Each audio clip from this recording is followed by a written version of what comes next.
நம்ம காலையில எந்திரிச்ச உடனே வந்து நம்ம லலிதா சஹஸ்ரநாமம் கேட்குறோம் அப்படின்னா, எனக்கு சொன்னவங்க சிலர் என்ன சொன்னாங்கன்னா, "நீங்க எந்திரிச்ச உடனே கேளுங்க.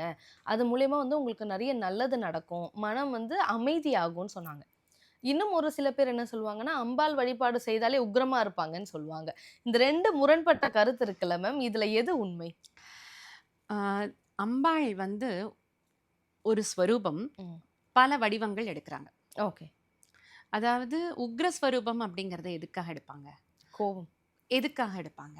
தீமை நடந்தா. தீமை நடந்தா அவர்களை அழிக்கிறதுக்கோ, இல்ல அவங்கள வந்து கட்டுப்படுத்துறதுக்கோ தான் அந்த உக்ர ஸ்வரூபம். ம்.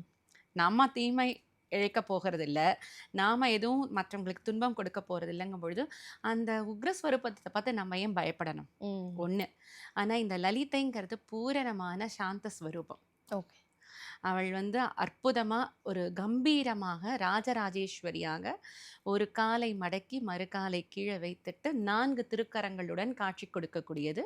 அம்பாள் வந்து 5 பஞ்சபிரம்ம ஸ்வரூபிணி. அதாவது பஞ்சபிரம்மத்தின் மீது ம். மேல ஏறி உட்கார்ந்திருக்கக்கூடியவள். ஓகே. அப்படி இருக்கும்பொழுது ரொம்ப அற்புதமான காட்சியாக இருப்பாள். அவள் மகாராஜ்ஞியாக இருக்கக்கூடியவள். அப்படி இருக்கும்பொழுது அவளை பார்த்து பயப்படவே வேண்டாம்.